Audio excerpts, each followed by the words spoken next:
مسلماً همه ما دوست داریم که یک دیت موفق داشته باشیم و بتونیم از اون دیت استفاده ببریم و به سمت اهدافمون نزدیک بشیم. هیچ یک از ما دلش نمیخواد که زمان خودش و وقت خودش رو تلف کنه و هیچ نتیجه‌ای از دیتش نگیره. سلام، من امین برجلی هستم، دکتر روانشناس. توی این ویدیو میخوام بهتون یاد بدم که از دیتتون چه انتظارهایی داشته باشید و چه نکاتی رو در دیت کردن رعایت کنید که بتونید نتیجه لازم رو بگیرید. اصطلاح دیت به چی گفته میشه؟ اصطلاح دیت به در واقع اون جلسه از دیدار گفته میشه، حالا در اصطلاح فارسی و حالا انگلیسیش هم همینه، که در واقع قرار منجر به یک ریلیشنشیپی بشود بعد از اون.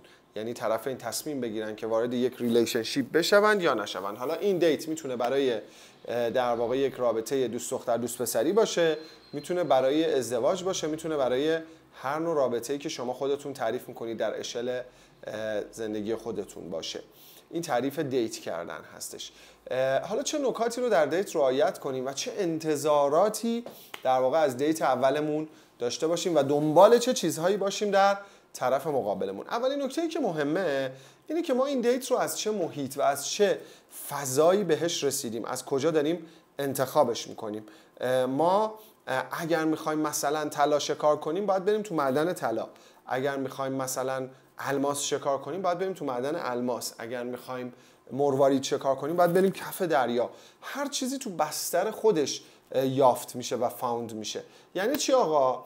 یعنی اینکه من اگر دنبال یک دیت خوب هستم، من نمیگم مثلا از تو کف خیابون یا از توی مهمونی مثلا ناشناسی که 4000 نفر شرکت کردن نمیشود دیت خوبی پیدا کرد، ولی معمولا احتمال اینکه ما یک دیت خوب از یک همچین جایی پیدا کنیم بسیار بسیار پاسیبیلیتیش، چانسش پایینه. پس یعنی چی؟ یعنی من اگه مثلا یه مهندس کامپیوترم، میتونم یه دیت از تو همون شرکتی که دارم انتخاب کنم، میتونم یک دیت از دوستانم که دوستان موثقی هستن درخواست داشته باشم، میتونم یک دیت در واقع حالا از محیط مثلا انسان‌های فریخته‌تر، از مثلا کلاس‌هایی که میرم، از کلاب‌هایی که تو شرکت میکنم، از ورزش‌ها و اکتیویتی‌های اجتماعی که تو شرکت میکنم انتخاب کنم. جایی که افراد هم فکر من وجود دارن و افراد هم رده من وجود دارن. این اولین نکته‌ایه که توی دیت کردن وجود داره. نکته دوم اینه که در واقع وقتی می‌خوایم بریم دیت، تو دیت اول معمولا ما نباید انتظارات زیادی از طرفمون داشته باشیم. من دیت کردن رو حداقل 3 جلسه میدونم. یعنی با یک جلسه ما نمیتونیم به جمع‌بندی برسیم که اون طرف چه ویژگی‌هایی داره و حالا حتی از نظر ظاهری هم خیلی وقتا تو اون دیت اول جذابیت اصلا ایجاد نمیشه برای شما. طرف خسته است، نمیدونم استرس شدید گرفته، اصلا یه سلیقه افتضاحی داشته، یه لباس بدی انتخاب کرده و با یه دیت نمیشه معمولا جمع‌بندی کرد. معمولا بهتره که حداقل ما 3 بار با یک طرف، با یک نفر دیت بریم، بعد تصمیم بگیریم که آیا می‌خواهیم این رابطه رو ادامه بدیم یا نه. مگر اینکه یه سری خطوط قرمزی دارید شما تو دیت کردن که حالا شاید تو این ویدیو بگم شاید نگم. مثلا آقا، مثلا میگم مثلا اینکه من حریم شخصی بدنم حفظ بشه جزء خط قرمزامه. مثلا این بنده خدا میاد مثلا زیاد منو تاچ میکنه، این دیگه خب اوکیه، این یعنی داره یکی از خط قرمزای بزرگ من رو میشکنه و من دیگه میتونم این دیت رو تو همون جلسه اول خاتمه پیدا کنم برام. و اینم بهتون بگم برای خاتمه دادن دیت خیلی آنست و خیلی شفاف باشید و خیلی روک و راست صحبت کنید. لازم نیستش که زیر و رو بکشید، زیر آبی برید، تلفن جواب ندید. خیلی راحت میتونید بگید که آقا من از شما خوشم نیامد، من دیگه نمیخوام این رابطه ادامه داشته باشه. پس اگه خطوط قرمزمون نقض نشد ولی اینترستی به وجود نیامد، یعنی علاقه هم هنوز پیدا نشده، اون میتونیم به خودمون به جز اون دیت اول 2 بار دیگه هم فرصت بدهیم. توی دیت اول معمولا آدم‌ها نمیتونن خودشون رو نشون بدن و شما به اون کاراکتر واقعیشون و به اون شخصیت واقعیشون پی نمیبرید. پس اینا یه سری نکاتی که دارم برای دیت کردن بهتون یاد میدم. نکته دیگه که وجود داره، خب توی دیت یه سری چیزا رو باید سنجید. مثلا میگن آقا انعطاف پذیری طرفو بسنجید نسبت به شرایط، اخلاق و رفتارش رو بسنجید که چه اخلاق و رفتاری داره،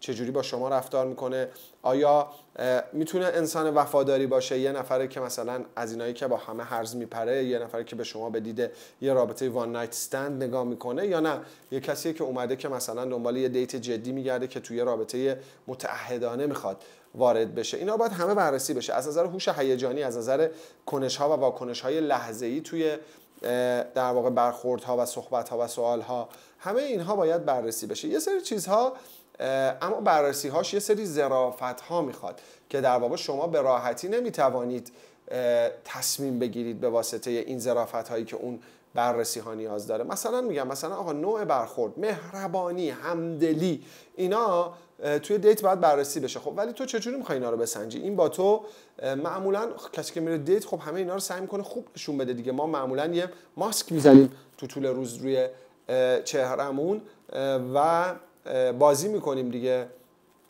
نقش بازی میکنیم. من میخوام بهتون هینت بدم که تو دیت اول یا دیت دوم سومی که گفتیم چجوری این رو بسنجید. معمولا رفتار اون طرف رو با اطرافش و جهان پیرامونش بسنجید، نه با خودتون، چون اون آدم با شما بد نخواهد بود تو اون 2-3 جلسه. آقا با همه بده، با منی که مهربونه. خب بالاخره تو هم یه روزی از سکه میفتی، مثل آدم‌های تو زندگیش میشی، مثل پدرش میشی، مثل مادرش میشی، مثل برادرش میشی و رفتارش هم با تو همون شکلی خواهد بود. پس این خیلی مهمه که ما در واقع زرنگ باشیم و بتونیم توی اطراف جستجو کنیم رفتار واقعیش رو. مثلا وقتی مامانش زنگ میزنه ببینیم چه جوری صحبت میکنه، وقتی تو ترافیک یکی میپیچه جلوش ببینیم چقدر میتونه خشم خودش رو کنترل کنه، وقتی مثلا یه بچه کوچیکی میاد ساز میزنه فال میفروشه ببینیم چقدر همدلی داره و ببینیم چقدر امپاتی داره. اینا میشه اون چیزهایی که شما باید با زرنگی خودتون در واقع راجع بهش صحبت کنید. و یه سری نکاتی که توی دیت ها خیلی ها میگن راجبش صحبت نکنید، ولی به نظر من خیلی مهمه که راجبش صحبت بشه. جالبه بدونید که خیلی از جدایی ها از نظر عاطفی به واسطه مشکلات فاینانشیال و اقتصادی به وجود میاد. خیلی از جدایی ها به واسطه مشکلات جنسی و اون تفاوت در نوع نگاه های جنسی، یکی استریت اون یکی استریت نیست، یکی از یه مدل رابطه خوشش میاد اون یکی از یه مدل دیگه خوشش میاد، یکی میاد پیش من میگه آقا پارتنرم 3 ساله یک خواسته جنسی من ازش دارم برآورده‌اش نمیکنه. یا مثلا همین مسائل مالی، مثلا شما دوست ندارید با دختری برید بیرون که جلسه اول مثلا اولین باری که شما دیدید دنگ خودش رو حساب نکنه، یا شما مثلا از نظر مسائل مالی قائل به استقلال همسرتون هستید یا پارتنرتون هستید، ولی مثلا یکی هست میگه نه من اصلا خوشم نمیاد با یه دختر میرم بیرون دست تو جیبش بکنه. اینا چیزایی که باید راجبش صحبت بشه، برخلاف اینکه شاید یه ذره امبرسینگ و خجالت آور باشه، ولی برای تداوم اون دیت و تداوم اون رابطه صحبت راجع به دیدگاه‌های مالی بسیار بسیار مهمه. صحبت راجع به در واقع اون استریت بودن جنسی و نگاه‌های جنسی بسیار مهمه. و اینم بهتون گفتم، بازم میگم سعی نکنید که اولا تو دیت اول به همه اینها برسید، همیشه گاماس تیکه که آهسته آهسته، و ثانیاً سعی نکنید خیلی استریت فوروارد برسید به این قضايا. شما میتونید اینا رو از قرائن ببینید. مثلا رفتی رستوران، البته شاید بازم اینم فیک باشه ولی باز بالاخره قابل استنادتر از رفتار مستقیمه. میبینی آقا مثلا طرف انعام میده، میبینی مثلا به یه بچه گل فروش رحم میکنه، میبینی مثلا تو دوست نداری، ما اینا داشتیم، ما مثلا دوست نداری میری رستوران باقی مونده غذاتو بذاری تو پک ببری، ولی اون دوست داره غذاشو ببره تو پک ببره خونهشون، اسراف نشه، حروم نشه، حالا هر نگاهی که داره.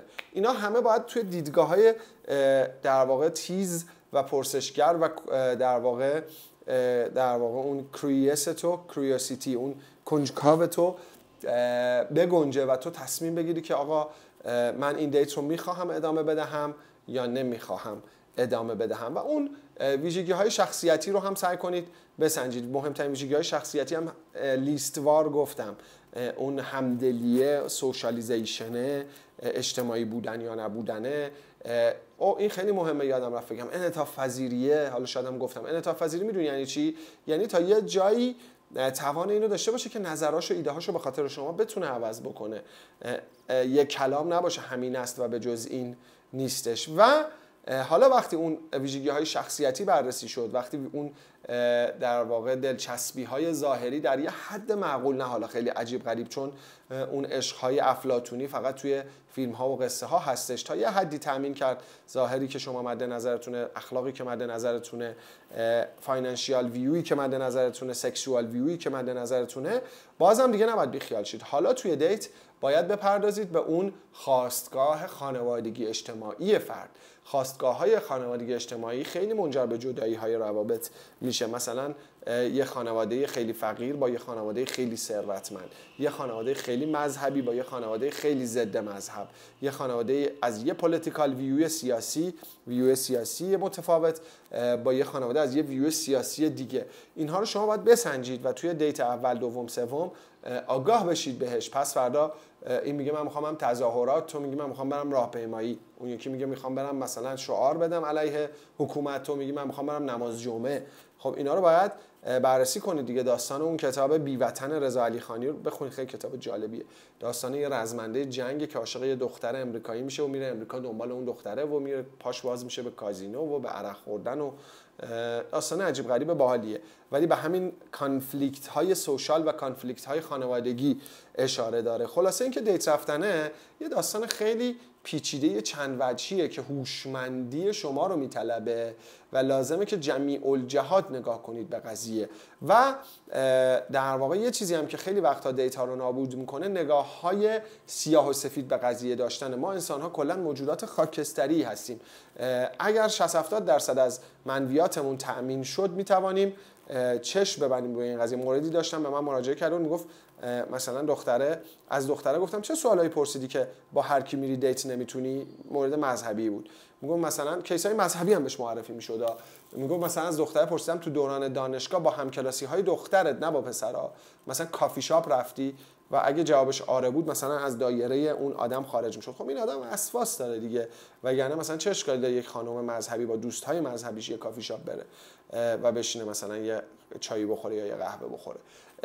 ولی کن اب نداره. حالا از اول آدم بدونه که با یه همچین هیولایی قراره مواجه بشه، میگه آقا خودم انتخاب کردم. ولی اگه چشمت رو ببندی روی این قضايا و جمیع الجهات نگاه نکنی، بگی آقا پولیتیکال ویوش برای من مهم نیست، نگاه سیاسیش مهم نیست، نگاه مذهبیش مهم نیست، قیافش خوبه اوکی ام، خانواده‌اش برای من مهم نیست، مهمه اینا همه و باید بهش توجه بشه. بجز اون ویژگی‌های شخصیتی که گفتم، همدلی، انعطاف پذیری، در واقع اون وفاداری که اهل خیانت نباشه، اون طرفی که اومده وارد رابطه شده، آنستی، صداقت. اگه ازش دروغ دیدید این میتونه یه خط قرمز خیلی بزرگ باشه تو رابطه شما که این رابطه رو به راحتی و به سرعت هرچه تمامتر ترک کنید، چون این دروغ میتونه تسری پیدا کنه به شما و تمام زندگیتون شما رو با یه عدم اطمینان و ناایمنی روبرو بکنه. و در واقع میگم جمیع الجهات باید به یک دیت نگاه کرد، از فرد و ویژگی های فردیش تا ویژگی فاینانشیال ویوش، تا سکشوال ویوش، تا خانوادهش، تا خواستگاه اجتماعیش. همه اینها باید در دیت مد نظر قرار بگیره تا ما بتونیم یک دیت موفق داشته باشیم. خوشحال میشم که اگه سوالی دارید از من بپرسید حتما توی کامنت ها. یادتون نره که لایک کنید منو، سابسکرایب کنید منو. این کار از شما زمان زیادی نمیگیره، یک فشار کوچولو رو اون دکمه که همون زیر بدید الان دارید میبینیدش سابسکرایب میشه کانال من و این باعث میشه که من انگیزه بگیرم برای شما محتوا تولید کنم. دیگه چی بگم؟ دیگه یه سری نکات گفتم دیگه راجع به این که چه نکاتی رو توجه کنیم توی دیت و اینم یادتون باشه که اون نزدیک شدن و آشنایی مرحله به مرحله است. یه دفعه خودتون رو از حول حلیم تو دیگ نندازید، یه دفعه یه کاری نکنید که پشیمون بشید. یه قولهایی پسرها ندن که بعد 5 جلسه بفهمن این آدم اون آدم نبوده، یا دختره یه کارایی نکنه که بعد 5 جلسه بگه ای کاش این کارا رو نمی‌کردم. یواش یواش مرحله مرحله استپ بای استپ میرید جلو تا ان شاءالله اون مچ اتفاق بیفته و پرفکت مچ وقتی اتفاق بیفته دیگه حالا بعدش دیگه اون مدیریت رابطه خارج از مبحث ویدیوی دیتینگ هستش. خیلی مخلصم، دوستتون دارم، بوس به لپتون، فعلا.